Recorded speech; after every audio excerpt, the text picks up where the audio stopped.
আজকে তৈরি করে দেখাবো কিভাবে আদা রসুন পাউডার ঘরে তৈরি করা যায়। বাজার থেকে আদা রসুন পাউডার কিনতে গেলে আমাদের অনেক চওড়া দামে কিনতে হয়। রেসিপিটি ঠিকঠাকভাবে ফলো করলে এই আদা রসুন পাউডার বাজার থেকে আর কিনে খেতে হবে না। হাই গাইজ, আসসালামু আলাইকুম, welcome back to my channel food quest by Rain. তো দেখে নেওয়া যাক ঘরে কিভাবে আদা রসুন পাউডার তৈরি করা যায়। আদা রসুন পাউডার তৈরি করার জন্য আমি 3 কেজি আদা আর 3 কেজি রসুন বাজার থেকে কিনে নিয়ে আসছি। এখন এই আদাগুলোকে ভালো মতো ধুয়ে ছিলে একদম পাতলা স্লাইস করে কেটে নিয়েছি।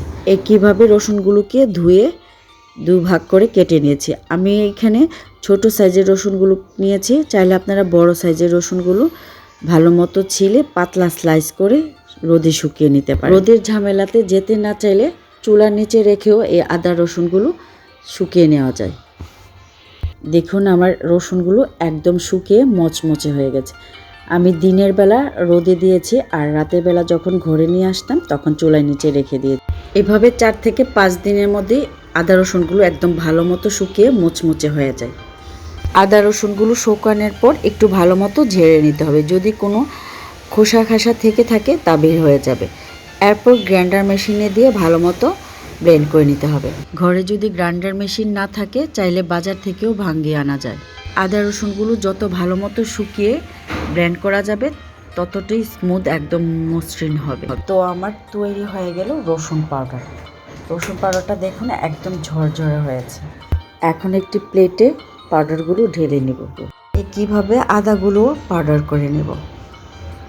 সামনে আসছে কোরবানি ঈদ, আর ঈদে আমরা নানান ধরনের রেসিপিতে এই আদা পাউডারটি ব্যবহার করতে পারব। এভাবে আদা রসুন পাউডার তৈরি করে ফ্রিজে সংরক্ষণ করে রাখতে পারেন। এই আদা রসুন পাউডার শুধু রান্নার কাজে কেন, আরও অনেক কাজেই ব্যবহার করা যায়। বিশেষ করে যারা ডায়েটে আছেন তাদের খুবই এই আদা রসুন পাউডারটা কাজে আসবে। তো আমার তৈরি হয়ে গেল আদা পাউডার। চাইলে এইভাবে আদা রসুন পাউডার করে চেলেও নিয়ে যেতে পারি। আমি আর চালছি না, এখন আমি একটি প্লেটে ঢেলে ঠান্ডা করে নেব। এরপর বয়মে ভরে নিব। বদহজমের জন্য অনেক সময় আমরা আস্ত কাঁচা রসুন চিবিয়ে খেয়ে থাকি। যারা আস্ত কাঁচা রসুন চিবিয়ে খেতে পারেন না তারা চাইলে এই 1 গ্লাস কুসুম গরম পানিতে 1 টিস্পুন রসুন পাউডার দিয়ে নেড়েচেড়ে ভালো মতো মিশিয়ে খেতে পারেন, এতে করে খুবই উপকার হবে।